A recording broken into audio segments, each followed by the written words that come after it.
各位街坊，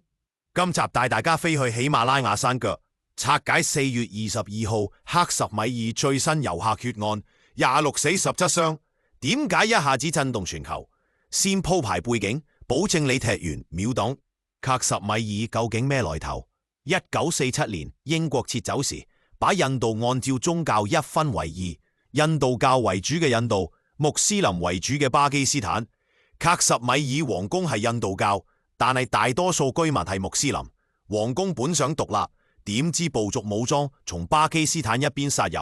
皇宮急急簽協議投向印度，印巴即刻開戰，結果停火線一劃就劃咗70幾年，兩邊都話成塊克什米爾係自己嘅。自從1947年第一次印巴戰爭之後，克什米爾局勢就一直動盪。1965年巴基斯坦滲透游擊隊，印度反攻到拉合爾門口，聯合國介入叫停，邊界基本冇變。1999年卡雞爾戰，巴軍偷佔高山據點，印軍喺海拔5000米硬生生打翻轉頭。當時雙方都已經係核武國，國際社會即刻出手斡旋停火。2019年莫迪政府再掀巨浪，取消克什米爾半自治，改造中央直轄區，開放外省人買地，引起巴基斯坦強烈反彈。再加上同年2月普爾我馬襲擊，炸死40名印警，印軍跨境空襲巴基斯坦，巴方反擊擊落印軍戰機，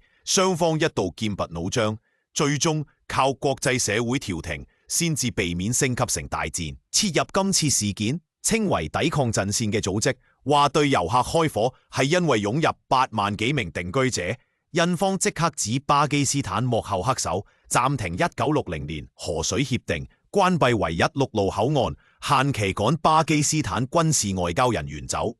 有人話似2019翻版，印巴再度擦槍走火。仲要留意 timing， 美國副總統范斯剛好到訪印度，莫迪亦正在沙迪拉外交。兇手揀呢一個時間，一嚟吸國際眼球，二嚟打擊旅遊業，因為下個月有大型印度教朝聖。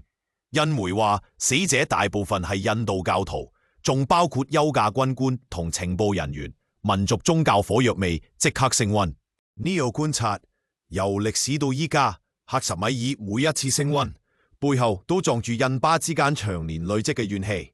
如果印度今次再打跨境空襲，巴基斯坦一定唔會啞忍，兩國都握核彈，南亞局勢分分鐘翻雲覆雨。另一方面，莫迪政府之前話克什米爾已經穩定，依家被打臉，內外壓力齊度。講到呢度，